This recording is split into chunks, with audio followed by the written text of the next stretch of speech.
This is called Seedlings, and it's about all of the children, but specifically black and brown children.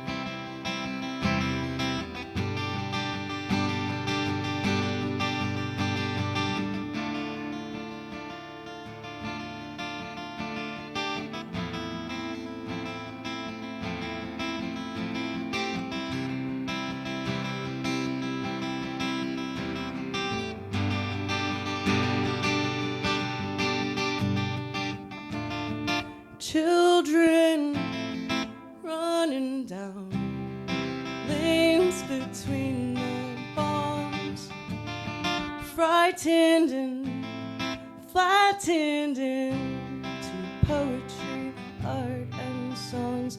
The world sees your seeds as the promise we need. If they'll hold out our hands filled with hope and not greed, if we keep ourselves safe, turn and process the hate, own our shared enrage, build a sacred safe place where the white man won't own us, reject and control us, keep his hands on our shoulders, tell us we can't fly, will we fold in our wings, climb in cages to sing, can we build a future between you and I?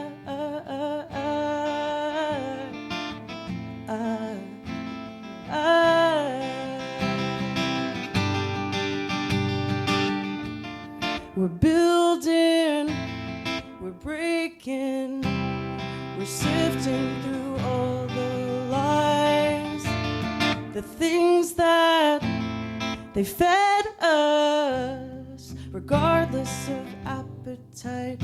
Now's the time, don't be scared, life here's never been fair. Squash the dreams we compare ourselves to, they were wrong.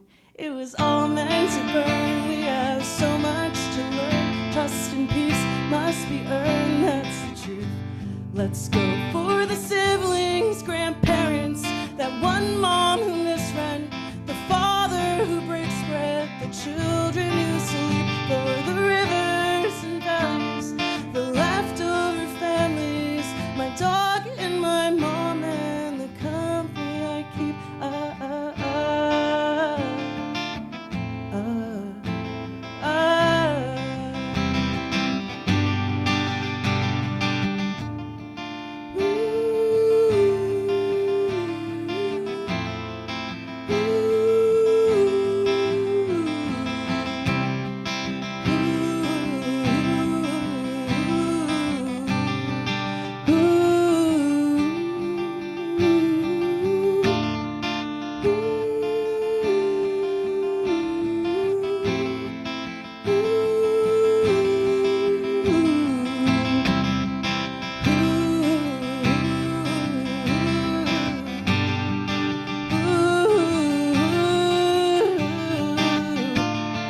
Children running down lanes between the bombs.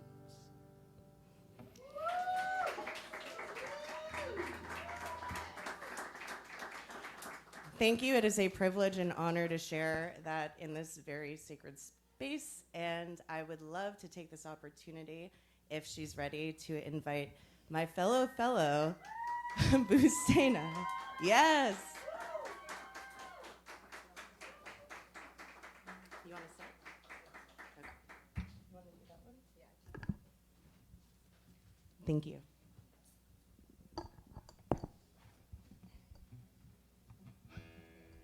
So we're gonna sing a little song. So the title of our event is Thinking and Dreaming. With the archive, we're gonna get into what that means for us. But it made me think the dreaming part. And we played it when we worked in the archives, Daydreaming by Aretha Franklin. So we're gonna sing like a acoustic slowed down version, all right?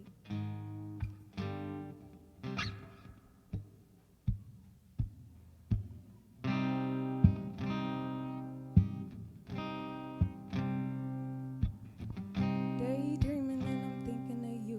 Daydreaming and I'm thinking of you. Daydreaming and I'm thinking of you. Daydreaming and I'm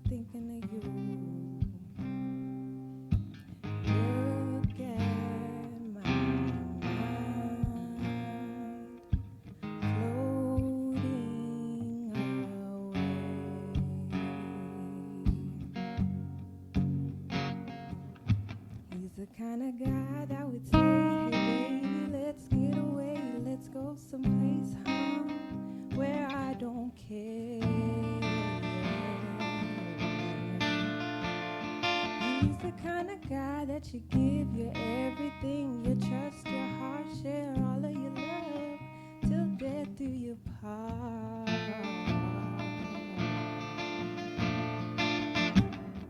I wanna be what he wants when he wants it and whenever he needs it. And when he's lonesome and feeling love lost, I'll be there to feed him. Loving him a little bit more each day. It turns me right on when I hear him say, hey baby, let's get away, let's go someplace high. Baby, can we, where I don't care, yeah. Hey baby, let's get away, let's go someplace high. Baby, can we, where I don't care, yeah. I wanna be what he wants when he wants it and whenever he needs it. And when he's lonesome and feeling love lost, I'll be there to feed him. I'm loving him a little bit more each day. Turns me right on when I hear him say,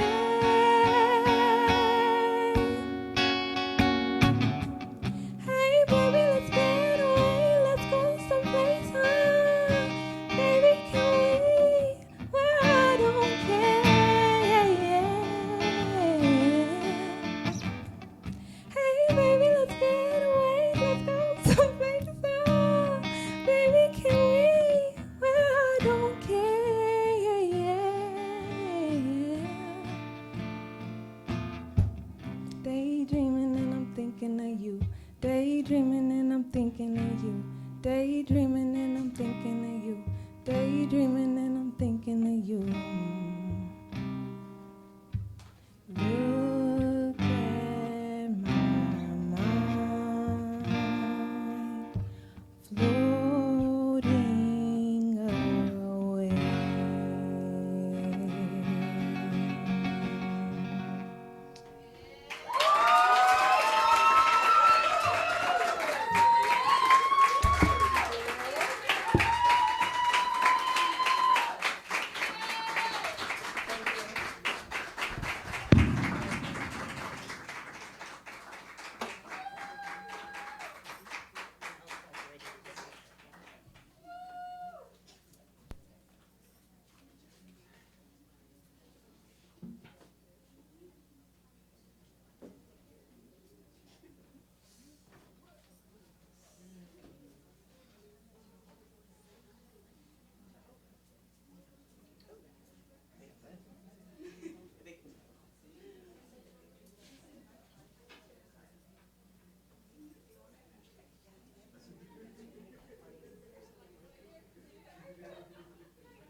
Hello, hello. That was really beautiful, and I want to take the opportunity, yes, to shine. Busaina, thank you for aiding us into this beautiful night. And thank you to all. Again, we're concluding our reception. Thank you for eating with us, mingling with us, listening to these beautiful sounds. We're really happy that you guys are here, and I want to take this time to call all the fellows up, and we're just going to proceed into the night. Yeah.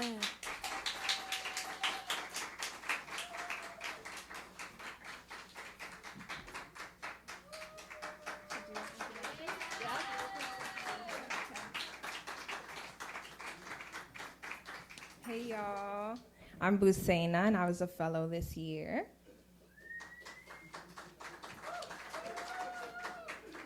Hi, my name is Ani, and I was a fellow, but I also was the program coordinator this year.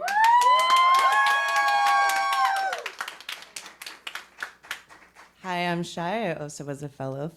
So. Hi, I'm Zoe. I was a fellow this year and last year too. Thank you. Hi, everyone. I spoke momentarily. I am also a fellow of Sankofa Archive. Hello, my name is Naher, and also a fellow, and want to take a second to also identify Mati. They're in the crowd, they're waving. They were a part of last year's cohort and have really helped us this evening. So without further ado, introductions. Yeah?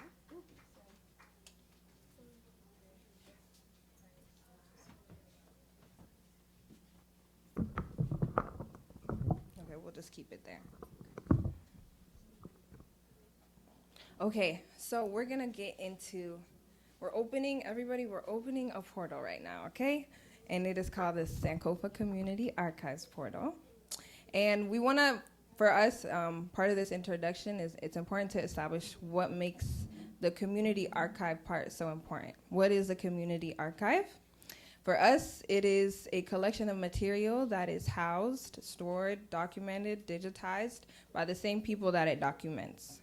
So here, what we're about to show you guys, you will see, you might recognize yourself, you might recognize your elders, Sharik, Haile, people that we love and care about. The community part of it is so important, and these beautiful women, working with them also, which just felt very communal. So I just want to emphasize the community archive part of it and why it's so important for Black stories to be maintained and stored in Black spaces.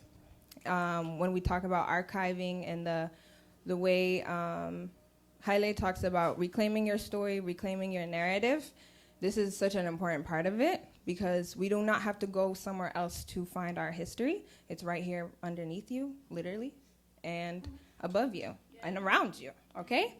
So Alilta wrote something very beautiful of her expression of what this means, what the community archive means to her, and she's gonna go into that. Thank you, Busena. So as I've started Sankofa Archives a couple weeks late, and my fellows here, they helped me out so much just getting into just the skills of archiving. Basically, while doing that, I came to this image you guys can see behind me, and it doesn't move. I feel like I can speak better like this. But I came to this image, and this image is a reminder. So first and foremost, it's from a Haile's production called Teza. And this was one of the behind-the-scenes production still I chose to speak about. And let me just read you the poem so you can better understand what I'm saying. The title starts off with Memory Collection Through Archives. Thinking and dreaming within the archive is an act of memory, a disruption of the monopoly over how history is told. It refuses the confinement of others narrating your existence. You surrender your story. To surrender your story is to risk becoming a walking shadow, displaced, uprooted from the setting of your own life, stripped of the power to shape your identity or to speak in the language of your choosing, without the will to continue the forward motion of restored storytelling. Expect only a stagnant revolution, a stalled evolution. Despite the ancestors who labored to bring you here, the archive calls us to remember, to reclaim, and to write ourselves back into the story. So I chose this image because it's a personal reminder after doing Teza archiving. It reminded me of my hometown, Ethiopia. And that is also one of the places where Haile spent, I'd say more than 8 years creating his, filming his movie, Teza. And just seeing the behind-the-scenes production and the setting reminded me of the country I left at an early age. And Anbeber is one of the, we can go to the next slide. But Anbeber is one of the main characters who went to Germany to pursue his education, and that felt similar to me coming to America, pursuing a Western country,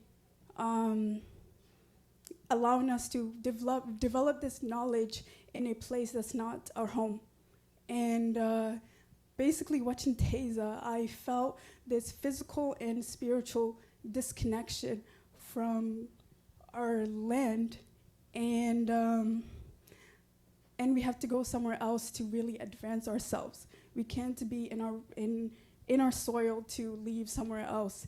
But basically the poem I spoke about is just mainly to remember your culture, remember your people, and in these stills I feel that it kind of depicts Haile's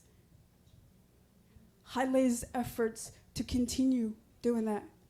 And it's also inspired me, the next generation, the next archivist who restores this information in this setting to amplify our story. And I thank everyone, Shriek Haile, for being here, for,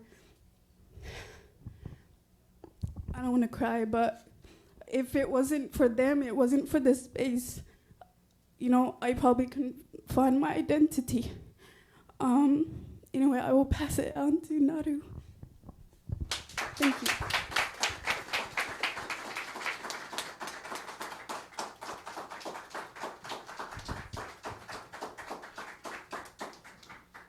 Hello. My name is Naru. I will actually stand so you guys can see me. Yes, I'm also talking about Eza and talking about Eza as like a film. It's a product. It's like the first time I watched it in its completed form, and it also met me in a very timely kind of matter while I was piecing together a homecoming. I spent some of fall and winter in Asmara, where I'm from, in Eritrea.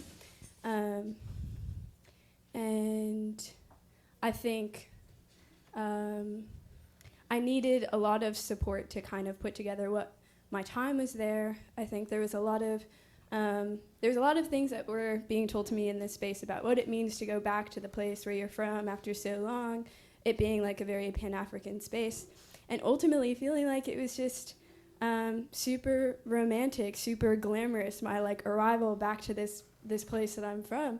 And it was not, because there's a lot of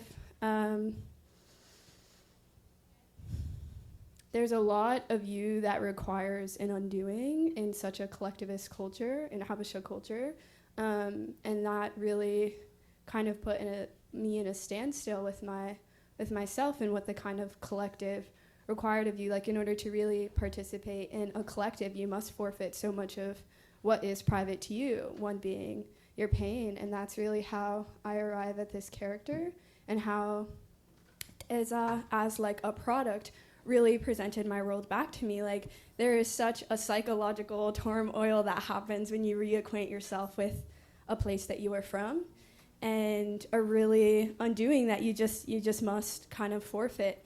And watching this character wake up in his bed like in a horror, and everyone is looking at him like, what is wrong with you? And he's looking at himself like, what is wrong with me?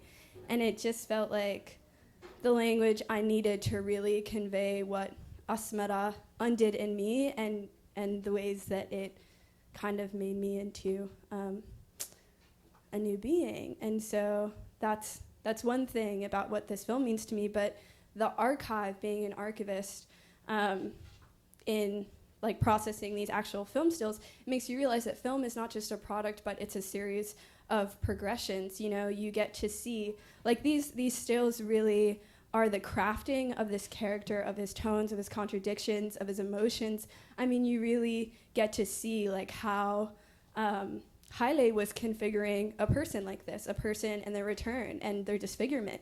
And you can kind of, you see like it's represented in the shutter speed, like the kind of, you can tell what's going on in his psyche by the way he's being photographed, and as an aspiring filmmaker and as someone who is just always trying to refine the ways I convey myself. It's been such a privilege to have access to stills, because it's not about, just something in its final form, but every point of, he would say, visual itemization to really arrive you at the story, to really kind of advance what you really, really mean to say. And it's been really helpful. And so why I wanted to share you guys these stills is to really say, like, this is what you can kind of access as a filmmaker, as a storyteller, like the real back end, the real skeleton of a character, of a story, of a plot, when you process stills, when you interact with stills.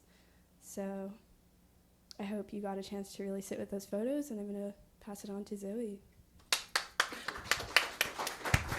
Thank you, Naru. Okay, where do we begin? Again, my name is Zoe. I'm a Sankofa Community Archives Fellow of the Summer 2025 cohort and also of the 2024 cohort. And yeah, I really dedicate, I wrote a poem. It's mainly inspired by Haile's 2009 film, Teza, but it's really dedicated to my sisters and my kinfolk who have really been putting in a labor of love in the burgeoning stages of this community archive. I think that having worked in archival spaces for several years, I think I've really experienced like just how laborious, just how weighty it is, the work it is to maintain self-determination and stay on like a continuum of Black liberation. So I appreciate all the hard work that my fellow cohort has done, because I haven't been here that much. I've only been here about a couple of days a week, but they have really been here putting in the work to maintain and sustain the fruits that Haile and Sharik and other activists, poets, writers, photographers, and artists have left here for us. So that's what this poem is about, and it's called Lake Tana, and I will read it here. How might I make a memory lilt? It seems to circle you and me. I yearn for it to last forever, just as I would pure honey. Sometimes I question all these waters you and I have known, and yet amidst the cacophony, I remember Clifton. I am accused of tending to the past, as if I made it, as if I sculpted it with my own hands. I did not. This past was waiting for me. These words still my litany as I go down Lake Tana, handing over the oars to my sisters when I myself cannot seem to travel downstream. And thanks. Yeah, movement work, archival work. Oh yeah, more stills. It's not easy, and I think one thing I've definitely learned, having worked in this space, is learning when to hand over your oars to your community, learning how to trust and how to follow the current. You can't go against the current if you're trying to get at a meaningful practice, and so that's kind of where that stemmed from. Also, Lucille Clifton, I feel like she informs all of my writing, and there's a part in the film, I forgot who says it, but at some part in the film, somebody says, I yearn for you just as I would pure honey, and that really stuck to me. Yeah, and then the part about waters, I was thinking of, I've known rivers, Langston Hughes, and Gary Bart's, the Negro speaks of rivers, Langston Hughes, and then Gary Bart's I've Known Rivers, and there's other little gems hidden in there. But yeah, thank you. Thank you all. If you parked in Howard parking lot, you got to move. They're about to close the gate. So if you parked in Howard parking lot, they're about to close the gate. Sorry about that. Thank you. Yeah. So, Sankofa Community Archives. Sankofa's opening was in 1997, and since then, so much has transpired in this space. I don't want to cry either. But I'm a Howard alumna, and I remember coming to Sankofa under a very different context than how I come to Sankofa now. And I remember sitting on the steps outside during Blackburn takeover and whatever protest we had at the time, and sitting and being frustrated, but I knew that I could come here, I could return to source and figure out how to recognize my anger. I remember sitting on those steps with Haile, and Haile's talking to me about amnesty and how you go about this and how you go about that. And it's just really a blessing to be here continuously, because I don't live here anymore. But to be able to come back, to be able to literally return to source has been such a beautiful thing. And as we've traversed this archive, I mean, you would be amazed at what we've seen, and that's what the point of this event is to give you a glimpse as to what the archive holds. I mean, Sonia Sanchez has traversed this same place, and so many other dignitaries. And so we really just want to, the purpose of tonight's event is to honor that, like, also the many steps that have traversed the same place that you're in right now. So I mean, 1997 is just, it's such a genesis in its own right.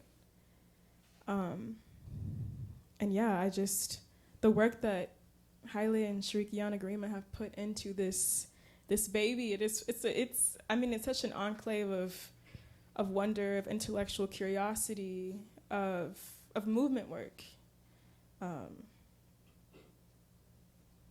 I could go on, but okay. This is you. Thank you.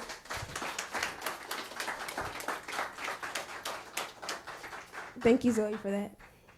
So I'm Ani Dennis, Ainalem Dennis, and I was the program coordinator this year, and that was a lot for me. So basically, okay, it was like a baptism of fire, literally. And then, like, to connect it back to Teza, there's a baby was born in the around the fire in the film, and then when the film begins, the women are all looking at the fire, and then they're all like, they're just talking, women talk, and then one woman says, they looked into the fire and they said, I don't know, I didn't quote it, but they said something like, the fires that looks like this, who must be coming? And then as the scene transitioned, it says, only the fire knows my return. So I feel like this has been a baptism of fire for me, even till right now, to this day. I've been fighting it. And I feel like Haile and Shirikiana, they promote that, like, you gotta fight. And I feel like a lot of, I'm fighting right now. I'm fighting right now. So, but I feel like, yeah.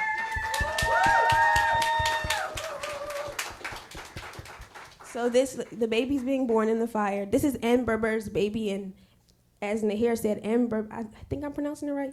He's having a homecoming. So in the middle of the film, he has a child, and his child is being born in fire, like around the fire. And that's the name of Haile's, his film workshop. It's called Around the Fire. So they're always around the fire. You can go to the next one. And this is another still from that scene. And I really appreciate like faces being distorted in images, because I'm like, if you ever heard like a elder speak, sometimes they're like, don't take a picture of me. Like, they don't like their picture being taken. So I always admire when like you take an image and you don't see it for real, because like that person was supposed to be, it's supposed to look distorted. Everybody doesn't need to be documented, even though we should document everything. But spirit shows in images like this.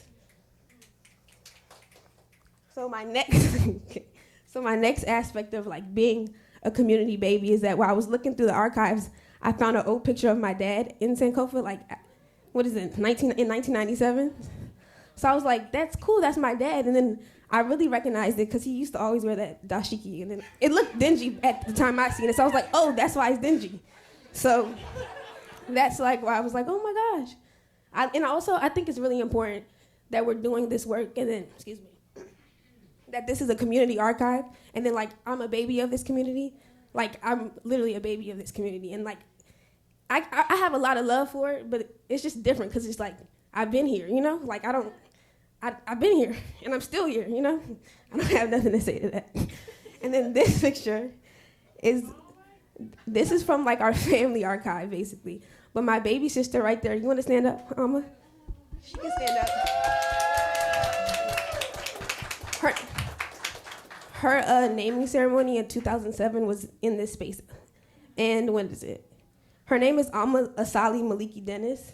And then that was her naming ceremony. And she's going to college in like a week. So give her some more love.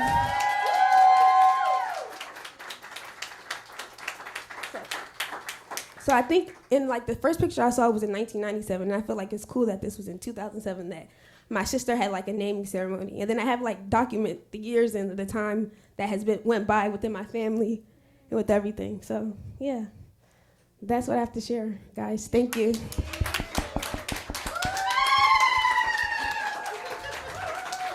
So I'm gonna pass it to Naher, and she's gonna speak for Kwashiba. Kwashiba was a fellow this year as well, but she is in Jamaica having fun, so she's not here with us. Kwashiba is having fun in Jamaica, but she had a lot of fun making this. And it's titled Caribbean Day by Kwashiba Allen. And there was something that they wrote that they wanted us to read alongside, so here it goes. Having relatives who are Rastafari, I was aware, topically, of Ethiopia's connection to Jamaica, one of my home countries.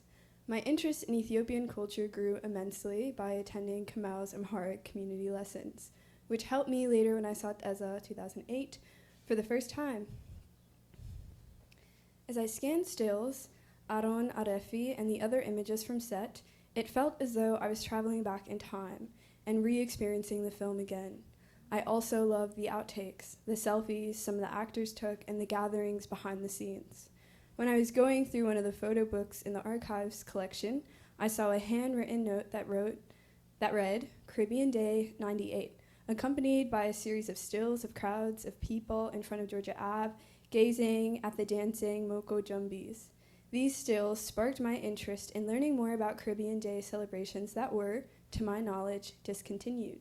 When I showed Mama Sharik, in my amazement, she shared that Caribbean Day used to be an annual celebration that would draw vendors from all over the area, and it was an event for the community to partake in. I experienced this holiday celebration and my Caribbean heritage through these stills. Using the photographs from Caribbean Day in 1998, a performer from Sankofa 1993, and on set with Haile Grima and Mama Sharik as references, I created a reimagination of Caribbean Day for the original artwork presented. And Busaina has graciously been kind of showing you guys where Kwashiba took inspiration from. And maybe we swing back to the first reimagining just so you guys can sit with it again. But that is from our friend Kwashiba. Thank you, Kwashiba.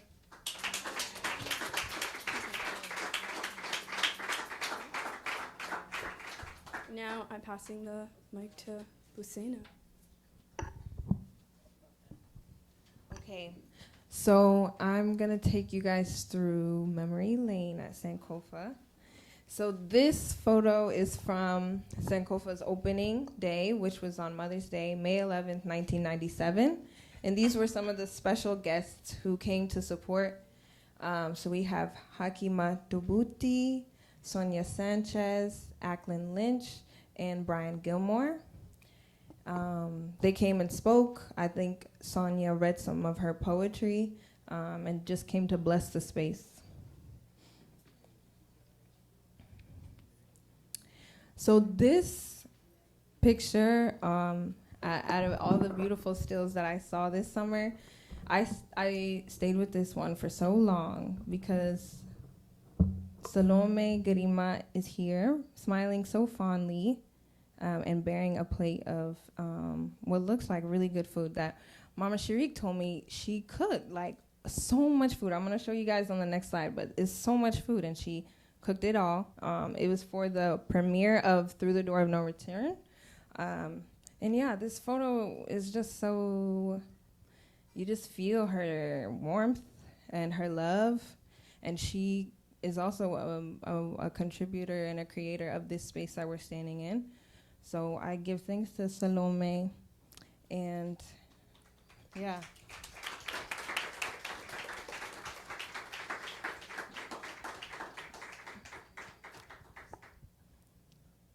So yeah, look at all that food, y'all.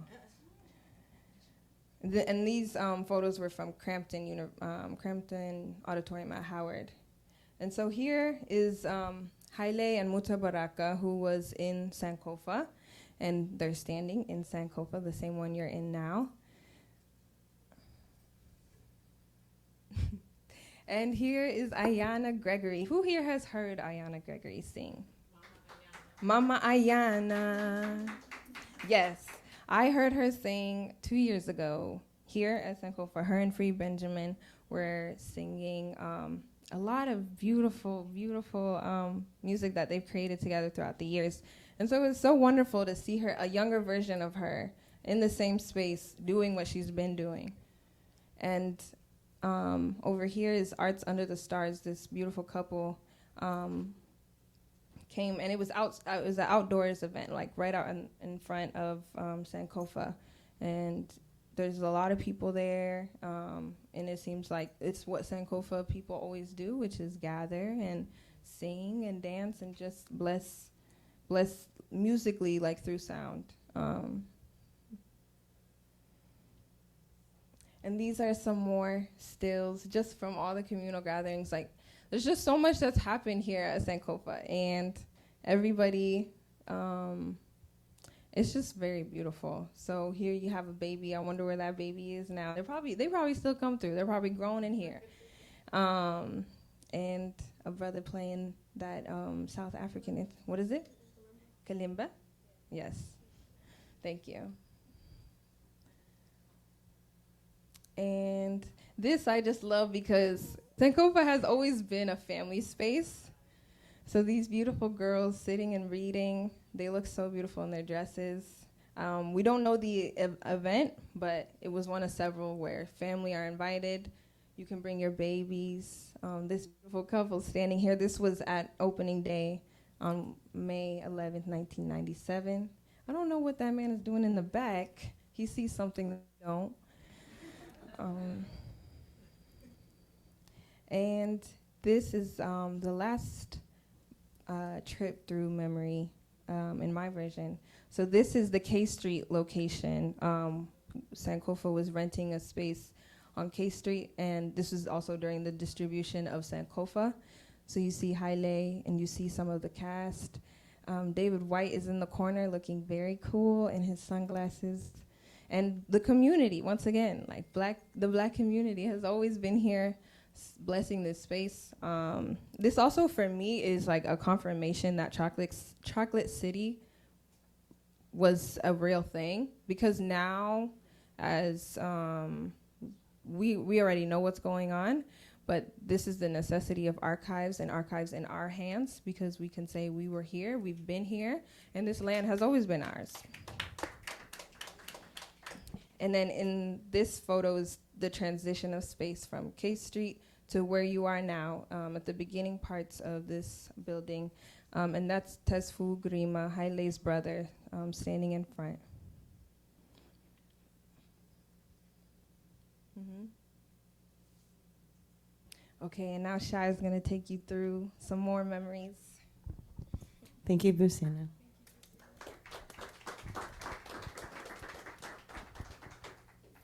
So I have 4 images that I pulled out in case y'all couldn't tell, visually speaking. I'm brown, like South Asian descent, but on my mother's side, oh, foul, I like it. Okay, thank you. So yes, take a look. I really wanted to name that positionality because I felt a lot of weight being invited into a space that is being taken care of with a Black ethic of care. My mother is from Mauritius, so I am a part of the African diaspora, but if I don't name the Indo part of it, I'm kind of doing the work of the colonizer, just putting that out there. And something for me that was really astounding, I love the little notes that were throughout the archives. They were little pieces that I'm sure as they were going through gathering these elements, they wrote for themselves, maybe with some idea of the future, but probably not. And you come here, and I got a chance to ask Mama Sharik, was it intentional to open Sankofa on Mother's Day? And she said yes. And I asked, would you like to elaborate? And she said, no, it's your interpretation.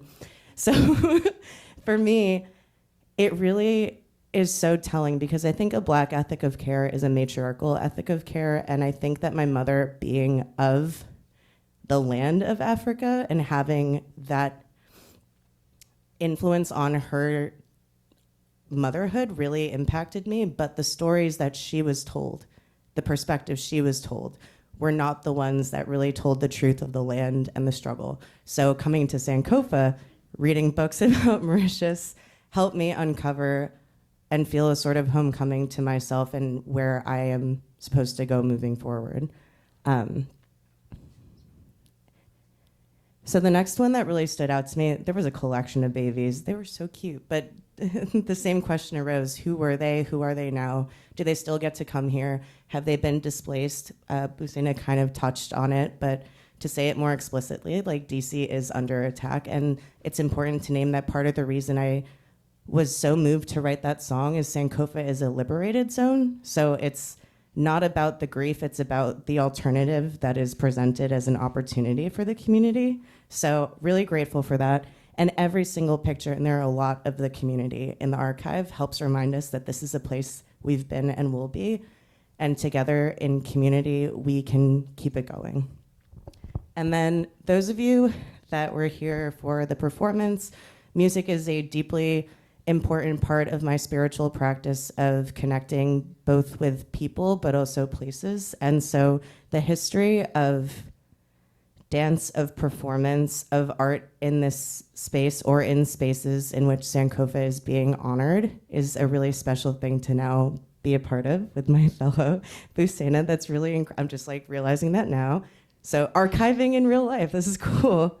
And this is a performance from the premiere of Through the Door of No Return. And the final image that really stuck out to me, okay, it is that blurry, okay. This was an outdoor performance that happened on the opening day of Sankofa.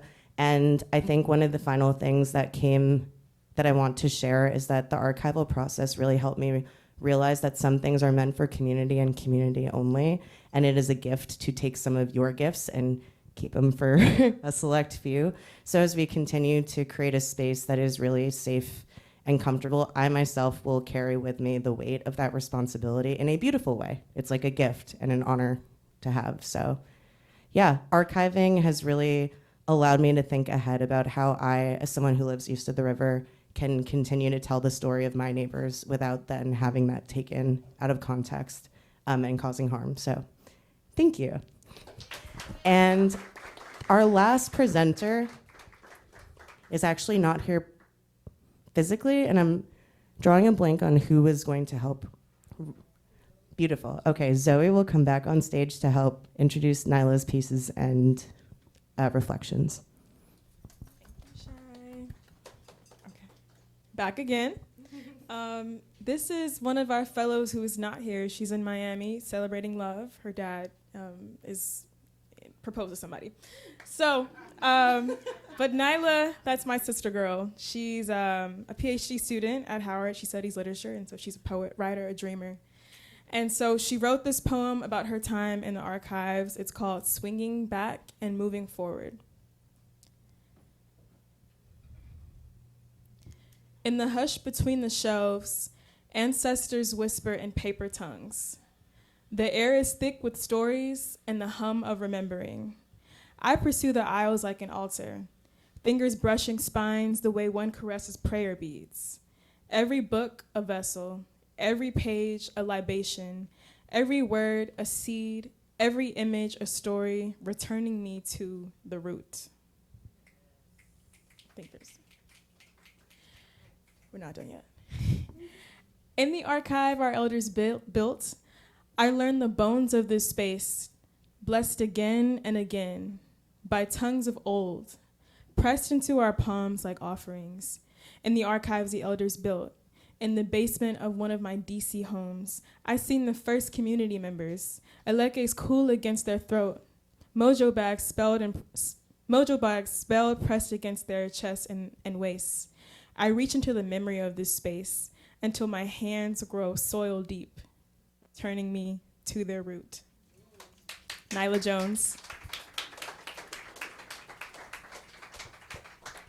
I just wanted to say that this picture is of Mama Mayamuna Youssef, and then this is her mother, Nataska Ali, and this is her grandmother as well in the image. And they were singing through the door of no. I'm pretty sure they were singing for the Mama Sharik's film premiere. But I just wanted y'all to know who these people were in this image, because I think these are very important people to this space. So yeah. And then I think the poem, even though Nyla didn't know that, I think the poem definitely like shows what this is and what that was. Where is it? Oh yeah. Hussein, are you gonna take the stage? Thank you. Okay. So that is our sneak peek into the archive. I hope y'all feel the love that is in these images. There's so much there, and this is literally a sneak peek. This summer we scanned over 1,000 of those stills, and so yes. Yep, it was not easy. And we still have so much work to do, and like I said, a community archive is stewarded by the same community. It documents, and it is also sustained by the community. So this is where we turn to y'all, and so we can continue to preserve our history, so we can get the pens that we need, the acid-free folders, the acid-free boxes, where you can compensate our fellows that are to come, the people who are going to come through and touch these pictures, these reels, these films. This QR code right here will take you to our Zephy link, which will go directly to funding the archive and funding the continuation of this fellowship. It'll also ultimately the goal is to make this archive accessible digitally to the community. And your contribution in any way, and also thank you for showing up. That is that is a contribution as well. Thank you for being here. So yes, clap, clap, clap, clap, clap, clap. But yeah, thank you, and there's more to come. Mm-hmm.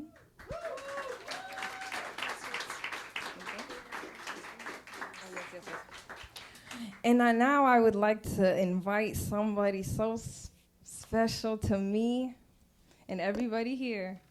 Haile Garima.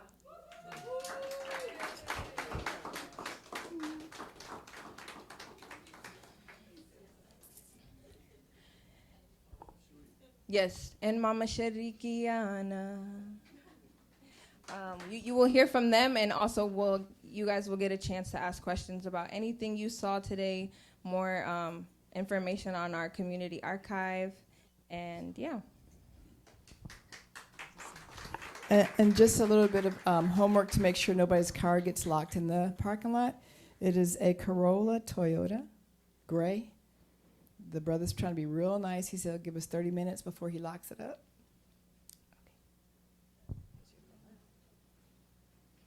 Thank you so much, 2025 fellows. Can we have a round of applause?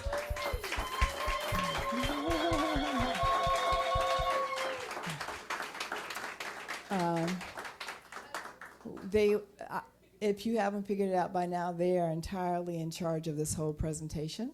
They did the 6 weeks work upstairs. They asked us what should the priority be for this session, and we said, why don't we work on the photographs? That there are a lot of materials that are from outtakes from the films that weren't even included in the films. A lot of shots on the sets, the film sets, and also, of course, a lot of stills with African filmmakers in Ouagadougou and Burkina Faso, in Ghana, in Jamaica. So many materials that are not labeled.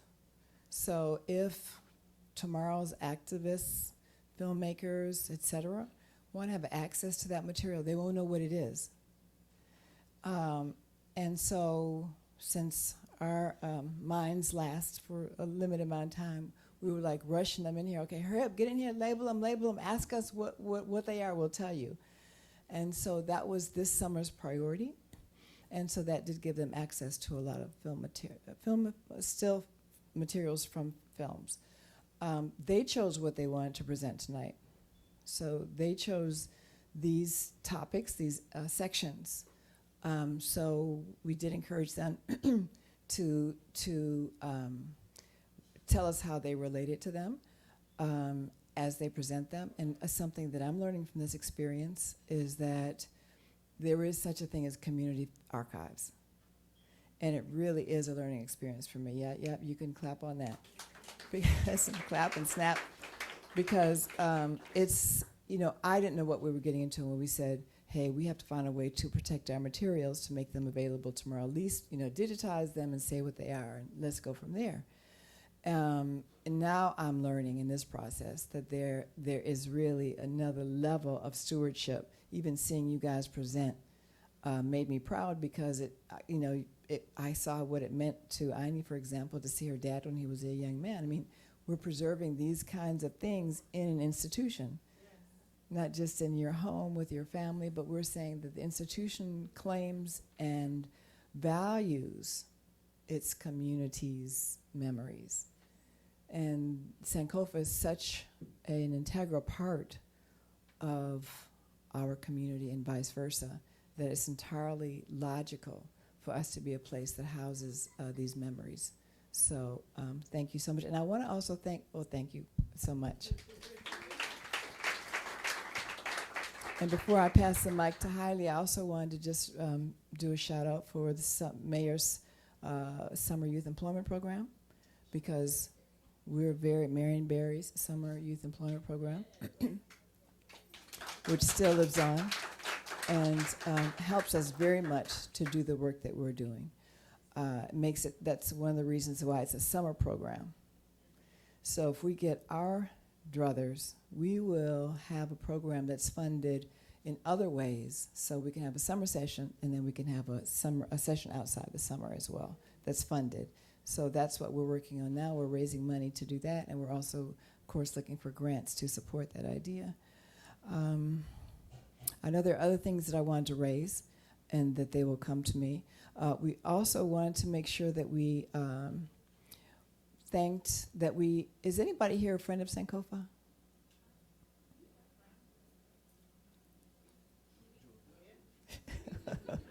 Okay, Friends of Sankofa is an entity.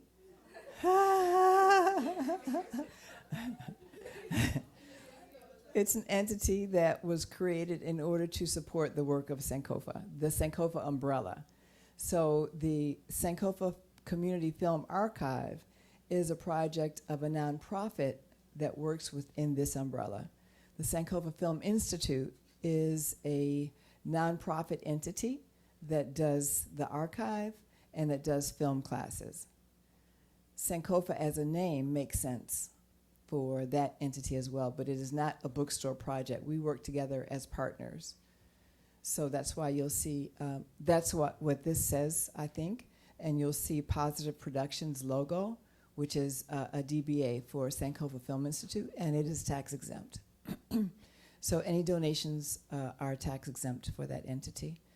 And I just wanted to welcome any friends of Sankofa because that's a very important idea for having a front line for defending Sankofa. A few years ago, I was saying defending Sankofa in one way. Today, I'm saying defend Sankofa in an even bigger way, given the political atmosphere that we're facing now. So far, we're functioning as usual, fighting gentrification and making sure that our people's culture is understood and celebrated, or having a place for that to happen. So and the idea of a Friends of Sankofa group is to have a group of people that can be the eyes and ears outside of, let us know what's coming down the pike. What should we do? What's going on now? What are some things to look out for? And to be able to be organized like that if something does hit the fan. So we invite everybody that wants to become a part of Friends of Sankofa that we would just be in touch with all the time to sign up. And I think Mari too may have a way of doing that before people leave if you are interested in that. We'll clarify that before we're done. And Hailey, I'm going to pass the mic to you.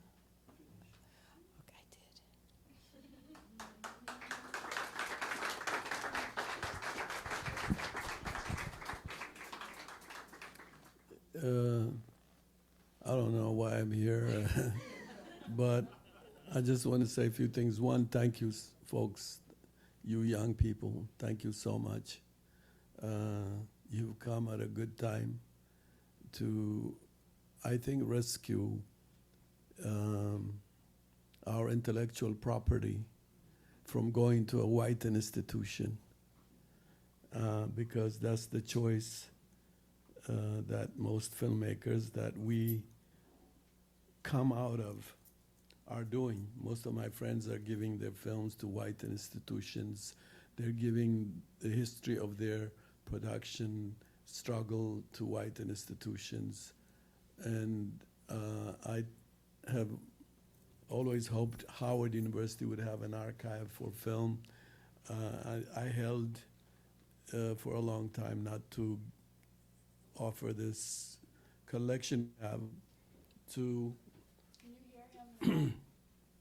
Well, oh, sorry, I'm tired. I'm not going to.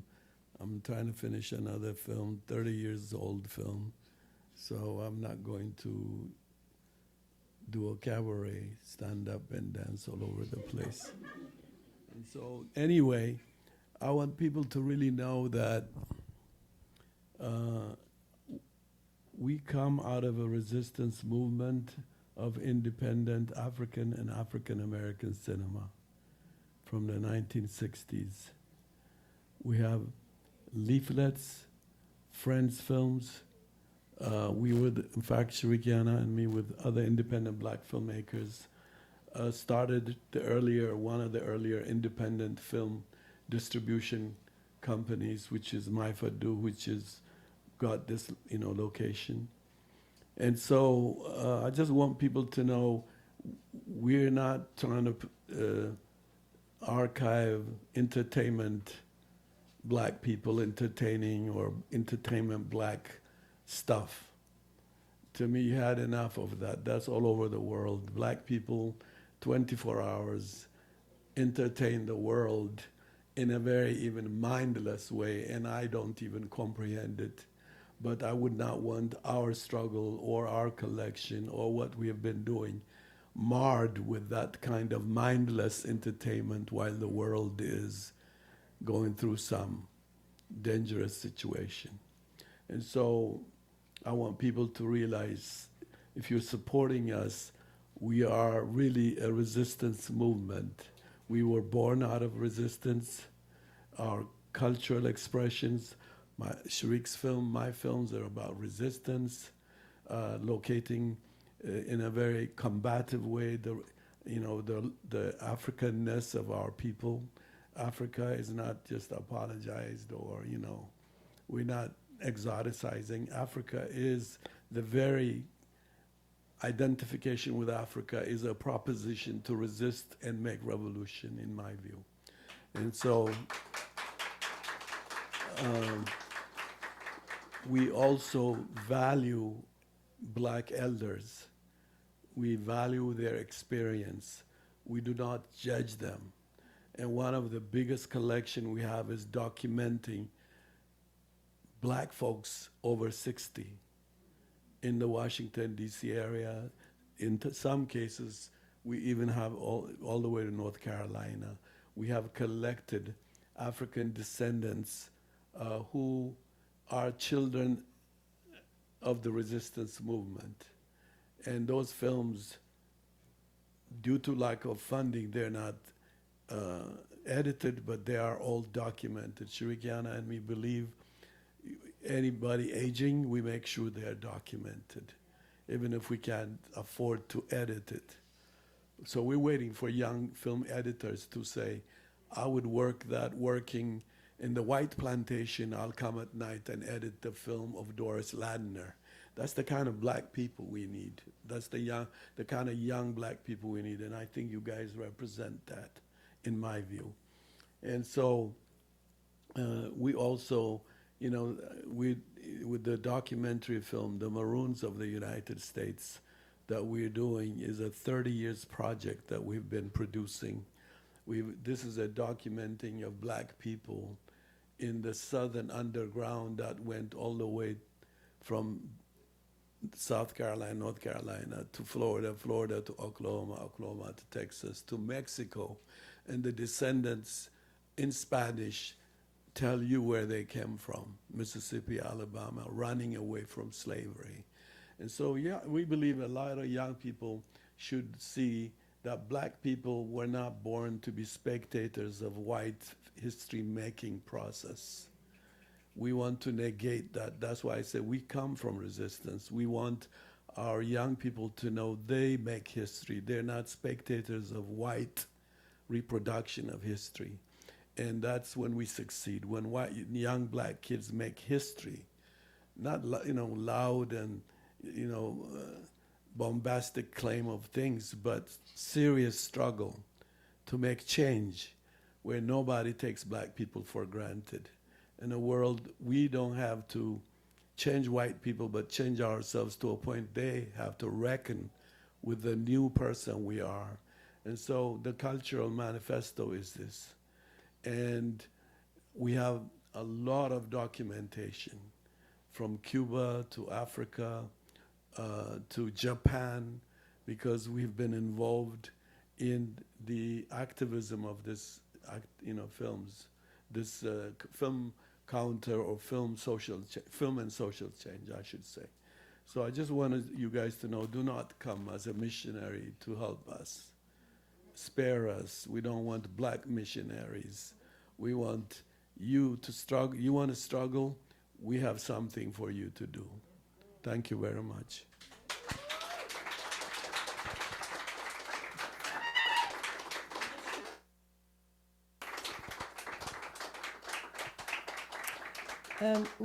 Is Marito here?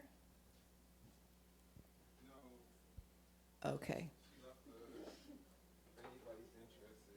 By the way, I should add that you have to know, for literally 43 years I taught at Howard University.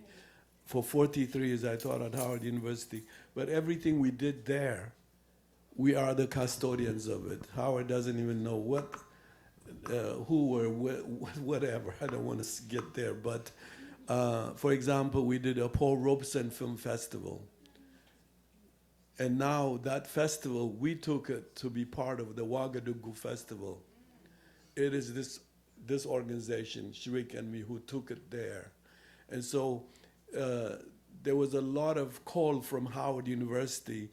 We called third world people in America to come to Howard and take a position on their cultural, intellectual production, value position to a point. We are not just a black history material, but a consistent 360-degree cultural production. And Chad, you were going to make an announcement? Yes, if anybody's interested in joining, you can. The Friends of Sankofa? Yes. Maybe we can just let people pass it row by row, the old-fashioned way. There are, yes, I think that's probably the way to do it. Just put your name and email address if you want to be a Friends of Sankofa, and they will contact you.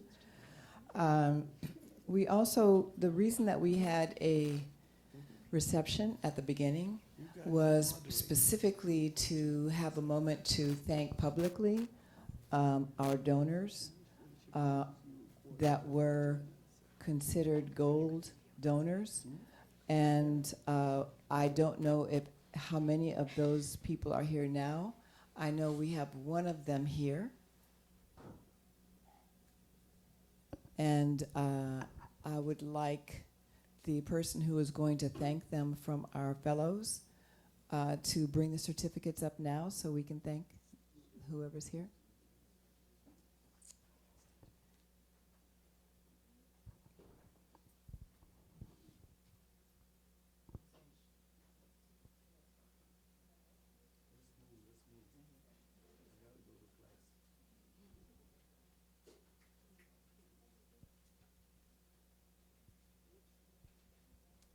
And I'll just say now, the support of the Sankofa Film Institute, being able to have the archive and being able to have a lot more sessions of this kind of archival work, has really relied on the donations.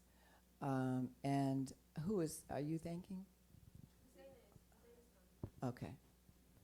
And I know that if you are someone, and I'm going to just call you out and embarrass you, I hope it doesn't embarrass you, but I don't know what other way to do it. If you are someone who gave 500 or more, would you please come to the front?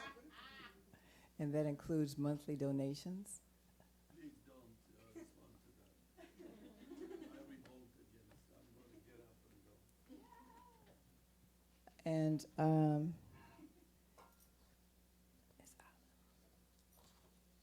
Alim Waritau, are you here? No. Good. Okay, I think he snuck out. But we did want to thank him publicly. We have others to thank and give certificates to, but I think we'll have to do that on another occasion. And I'm going to pass the mic back over to the fellows.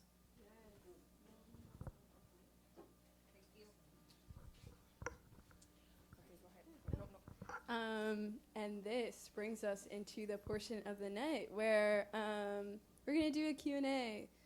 So we can reference any of the stills that you guys saw and swing back to those. If you have questions for Haile and Shriek, if you have questions for the fellows, this is just the time where we want to hear from you guys. So the mic will go around. If you raise your hand, you can call out. But this is your time.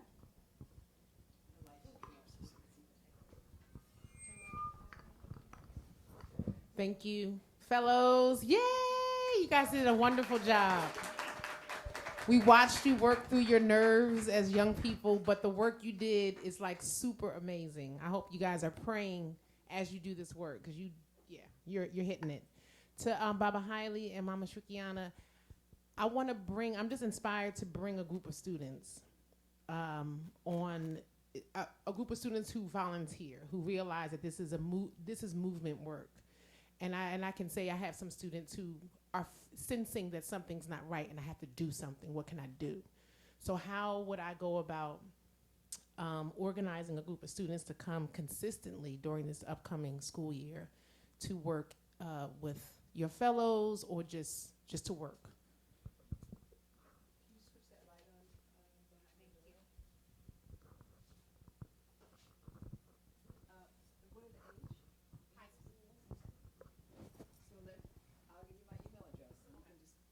I'll give you my email address and we can take it from there. That'd be lovely.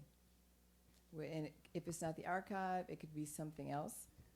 There's plenty to do, but let's talk it through and see. Thank you.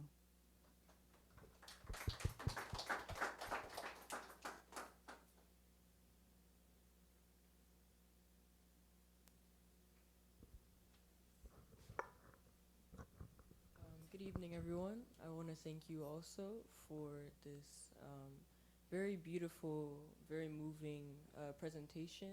I saw everybody's connection that came from within, and that was also communal and also personal.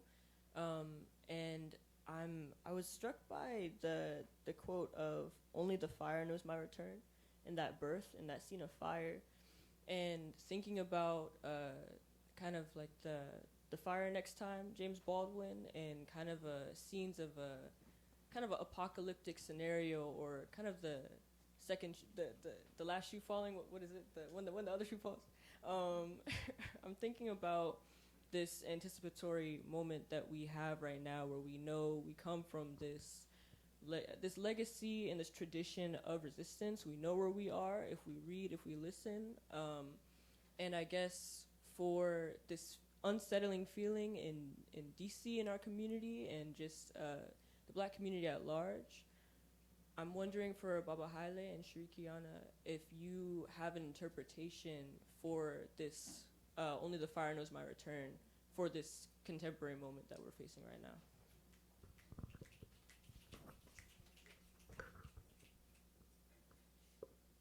To me, as I see it, it's the tyranny of stupid white people that we're experiencing. They have no idea. They don't know what they're messing with. They're really poking the tiger. And I think what we have to do as black people is prepare and not be caught unprepared for this inevitable cataclysm stuff this fraternity white boys are going to bring about. So to me, black people have to work on the tradition of resistance and not be taken for granted when we in fact know we have created clumsy bourgeois black people who were saddled by the resistance movement to be mayors and council people and capitalists and sport figures. These black people are just spineless.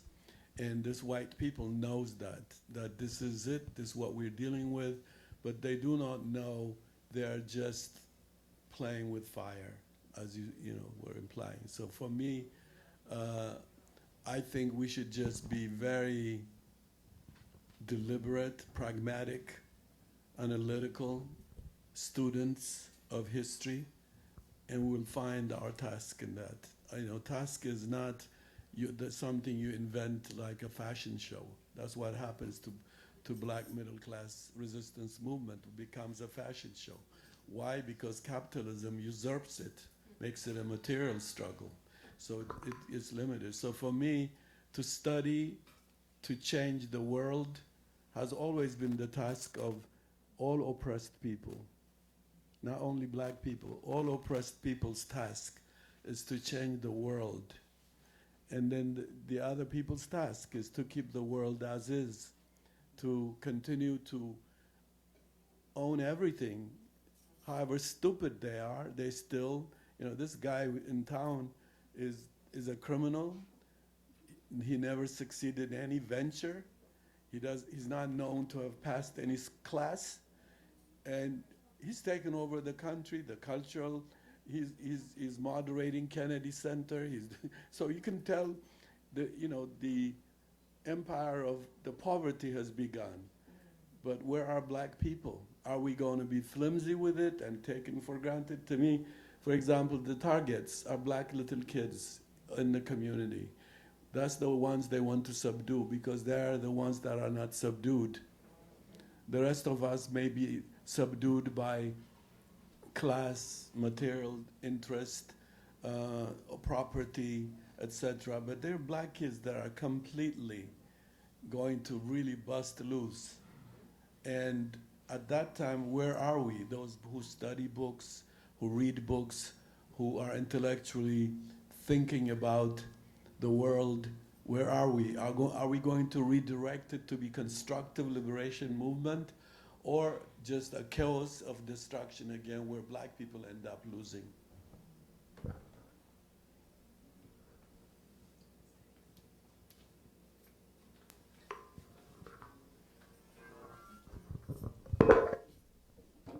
Hi, good evening. My name is Fatu So. I'm born and raised in Detroit, Michigan, but I've been a part of the Howard community for... Hey, Detroit. I've been a part of the Howard community since... Sankofa community since 2006, because that's when I dropped my older sister off here at Howard, and then I graduated from Howard and did the same thing as her in 2019. I teach at Howard now as an adjunct professor, and one thing that I am noticing, at least with my students, is almost this, I want to say a moment of ignorance is bliss as it relates to the things that are going on.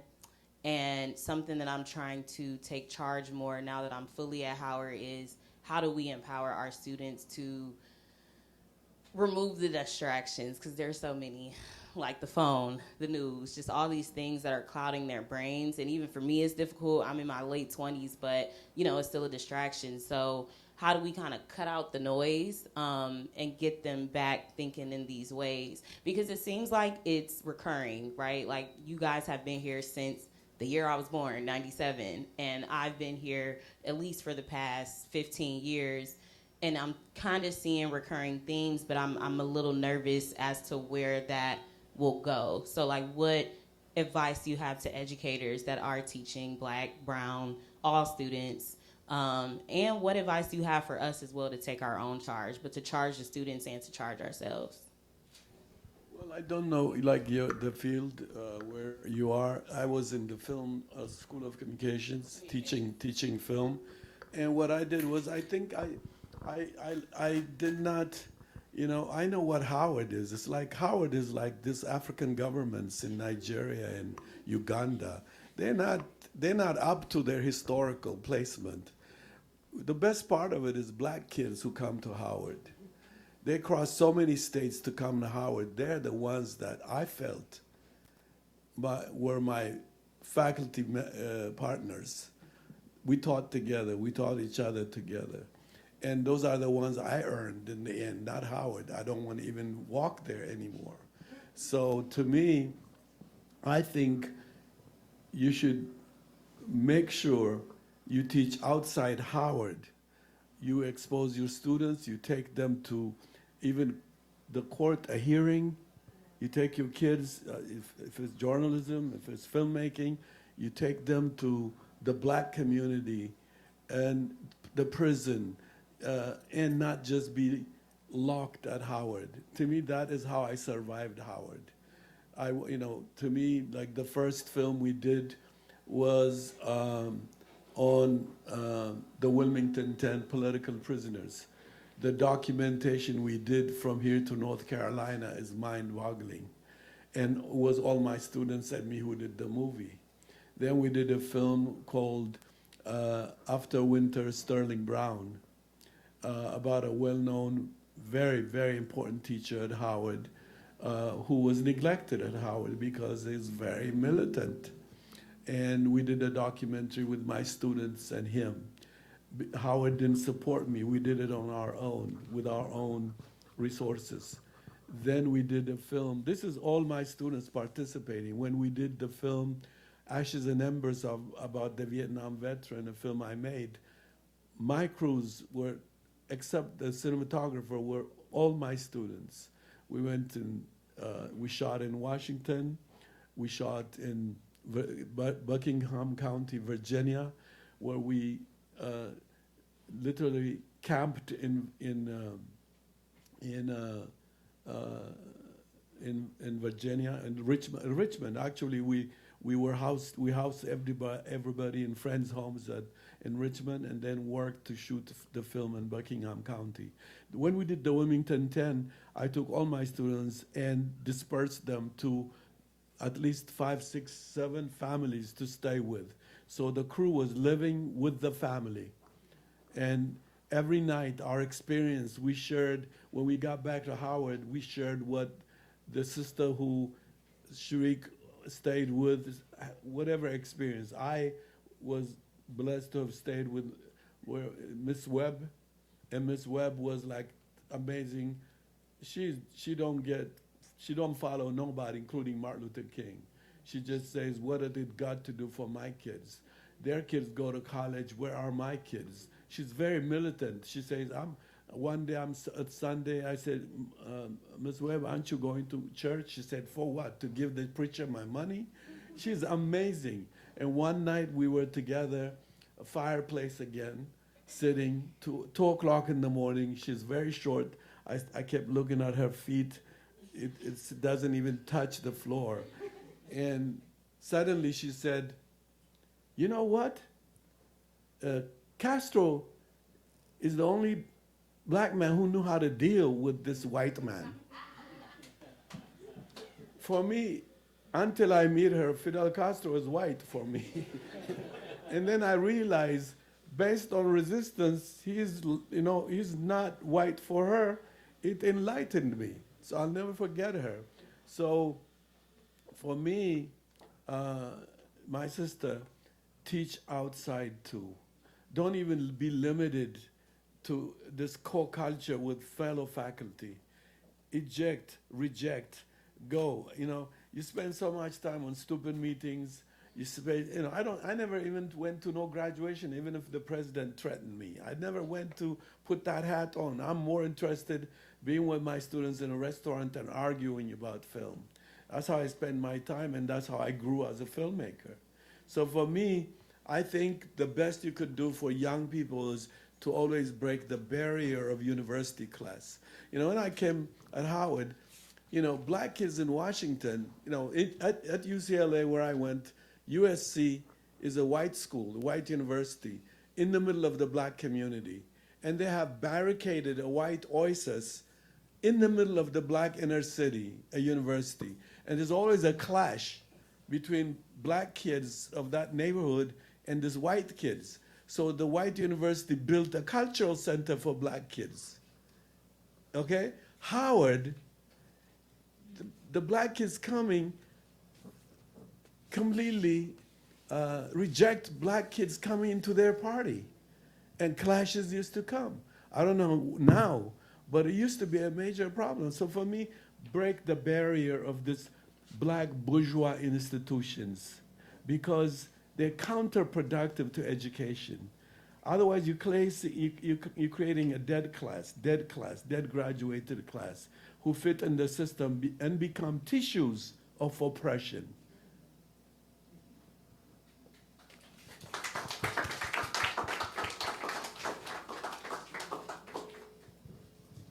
Hello, hi, my name is Blaine.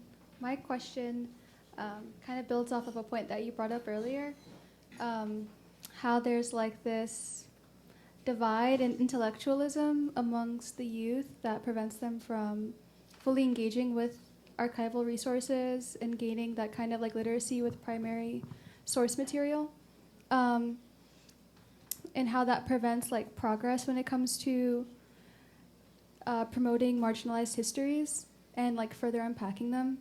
So I guess like aside from there being an academic and like an academic barrier of proficiency that youth are not like attaining, there's also like a linguistic barrier too when it comes to dealing with Afro-diasporic resources. Like for instance, as a member of the Ethiopian diaspora, something that limits me from engaging with primary source material relating to Ethiopia is my personal lack of proficiency in Amharic and in written Amharic especially.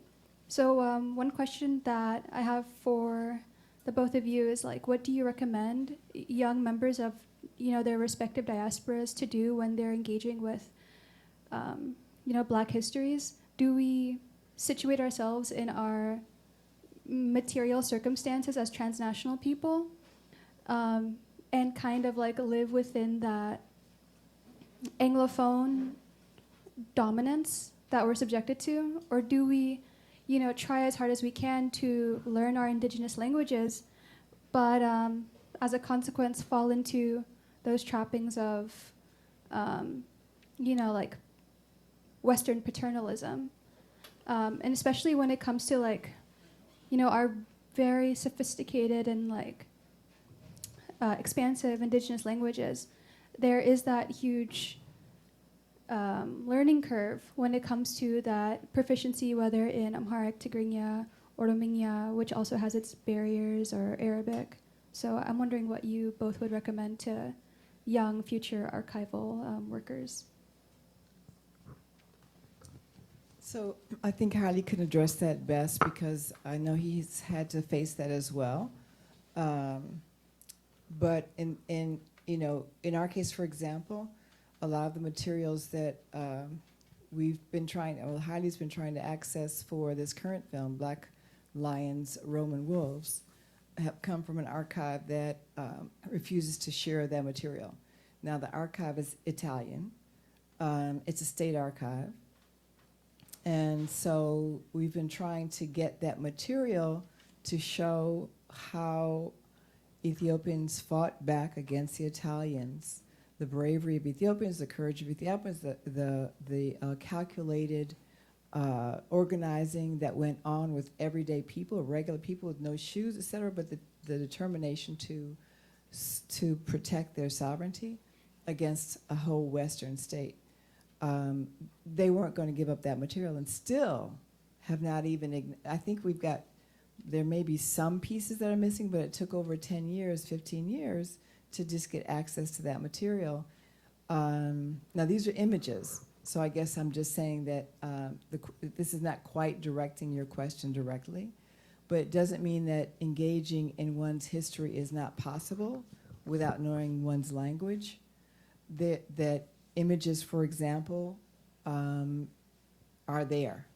You know, what happened to Ethiopia, what happened to Eritrea, what's happened to the rest of Africa, what's happened to people in this country, north, south, is, you know, a common oppression that I think we have to use whatever tools we have to access. I also want to say something else that I want to be clear about too. One of the things I think that keeps us from accessing our own people is allowing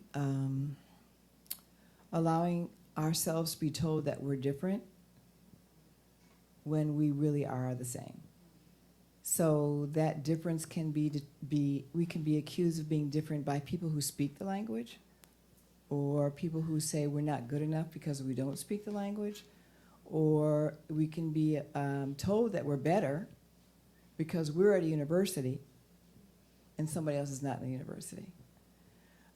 We can speak different languages that universities teach us to speak and alienate ourselves from the majority of people.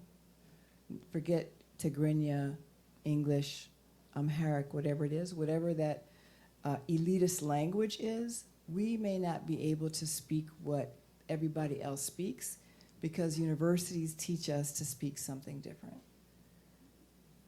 Universities want not to educate people to be resistance components within whatever communities they focus on, but to hold themselves above that community in order to not be relevant to that community. And I'm sorry if I'm really stretching this out beyond your question. I want Haile to kind of hone in on it. But I see now, for example, people who, you know, are best intellectuals, you know, at the best universities, including Howard. What are they saying? They're still putting our situation in terms that are irrelevant to any of us. They want to talk about intersectionality and occupying the space at the same time we give. No, we're in a war, and we have to be able to find, I think, language that links us together as opposed to language that separates us and makes any of us feel elite or better or less. So I think that's a real important kind of thing to have in our mind as we go forward. And we always say, especially now, especially now, especially now. It's always, the current moment is especially now. No matter what era Black people find ourselves in. Especially now, we have to be able to communicate with each other in all kinds of languages that promote trust. So that's all. But I think what you raised about being able to research in one's own language and being able to access, I think first people trust. Translations come when people trust you.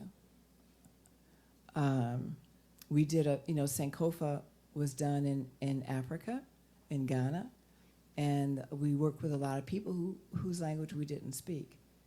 But we were able to, like Through the Door of No Return and Footprints of Pan-Africanism in my case, I worked with somebody who did speak 2 languages that I didn't speak. But we worked really hard to make sure people trusted us.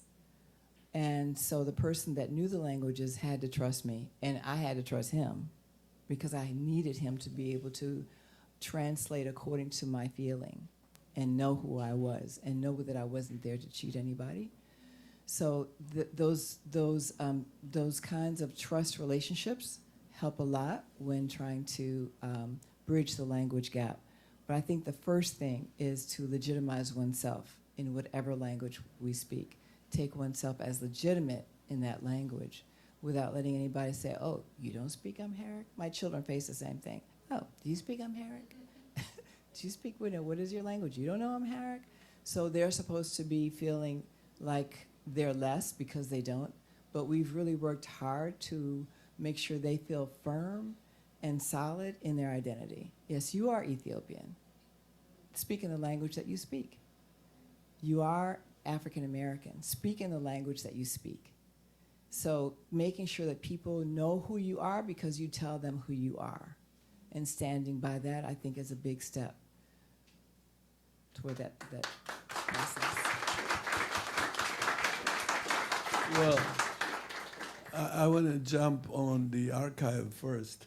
The archive Shurikiana is talking about, this is in 1935, Ethiopia was reinvaded by Italians because Ethiopians defeated them in 1896 at Adwa, and they came back in 1935. And all this Italian history from 1896 up to 1937, 35, is a history of Italy preparing. All the generations were born singing, we'll go take back Ethiopia and kill those black people. And this is how they prepared for 40 years. And our ancestors, including my father who fought there, for 40 years, they kept saying, in 40 years they will return, like as if it's a forecasting. Now, trying to do a film about this, which is my father's history, and its residual effect and trauma passing down to Ethiopians who do not even recognize there was a trauma.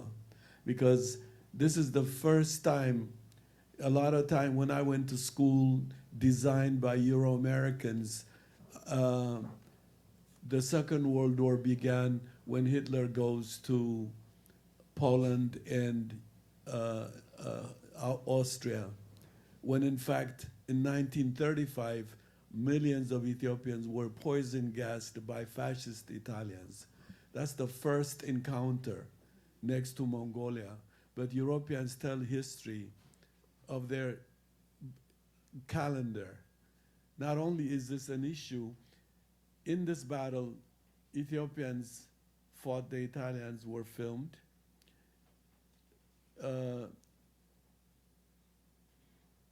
Other colonial soldiers from Eritrea and Somalia and Libya fought with the Italians and against the Italians, are all filmed.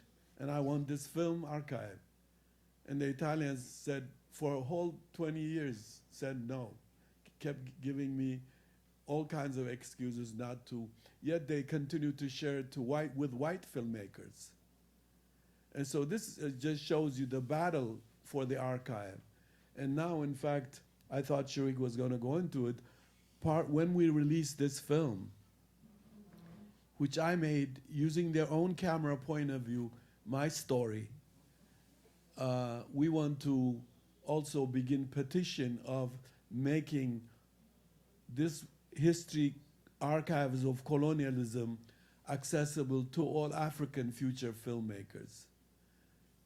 Okay, because this is the struggle that has to be waged.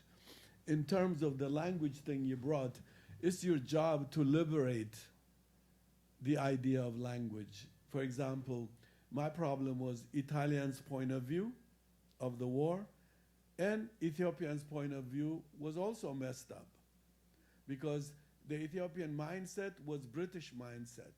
They were thinking as if we were British, because they took over our education and detoured our mindset. So for me, language is not enough to make sure you don't exoticize language. Language is a weapon. It's an idea, a thought, it's a concept for battle weapon. It's like a hydrogen bomb. Language is the beginning of war. It is through language the monopoly begins and colonialism begins.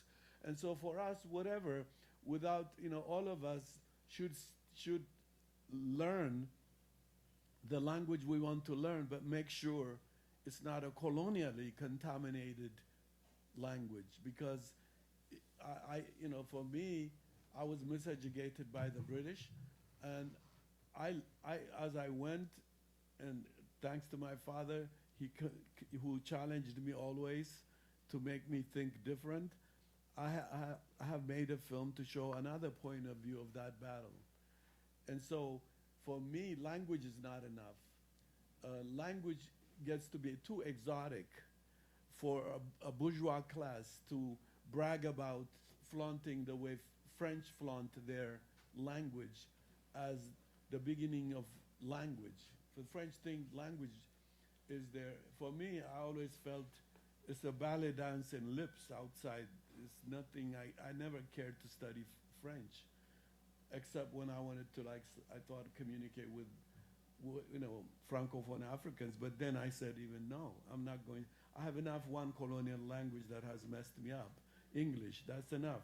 It's in fact, with the American Empire coming out of at the foot of the Second World War, that empire empowered the British Empire, which is English Empire. And that's where all of us are literally babysat, educated, miseducated by that very language against ourselves. And to me, at no time are teachers safe. At no time are institutions safe, even if they say black, black 10,000 times. I always say, when I was at UCLA, I made a short film. There was this idea of black power.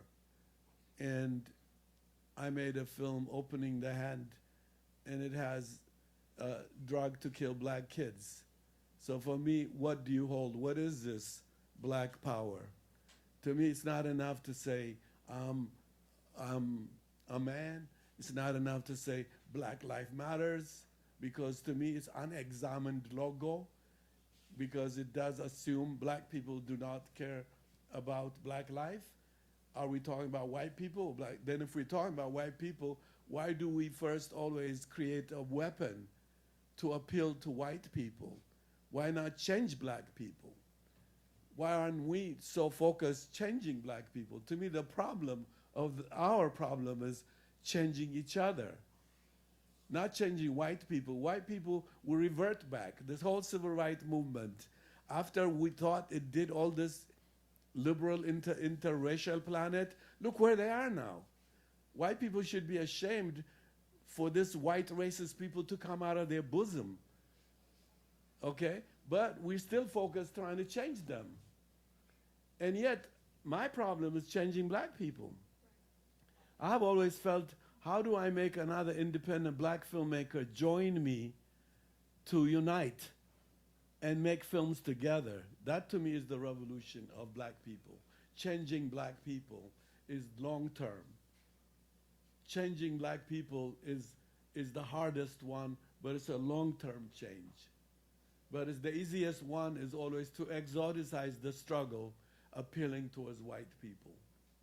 That's what I would say to that. Okay. We have time for one more question. Does anybody have something they're dying to ask? Okay. Okay, there's no more questions. So before we leave, I wanted to shout out Dr. Aaliyah Brown.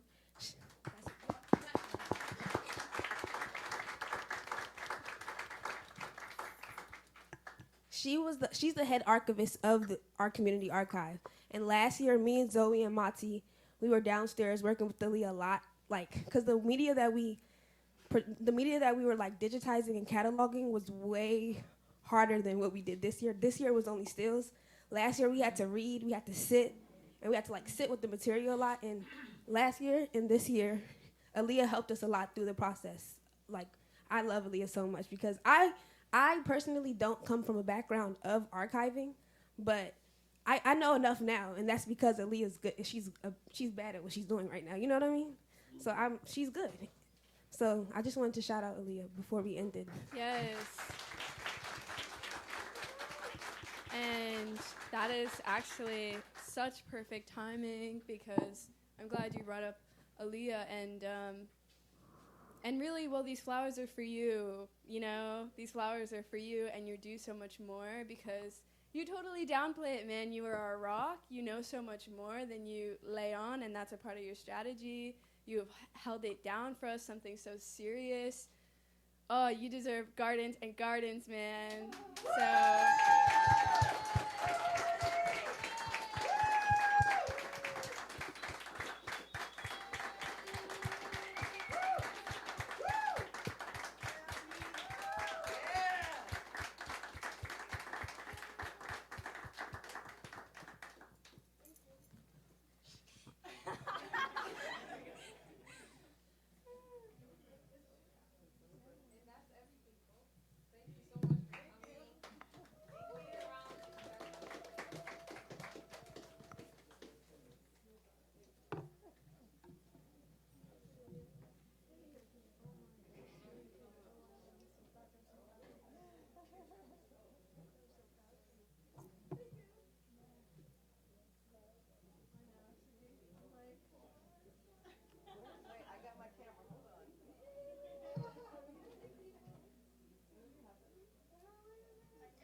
Chad Dennis, can you come up here right now?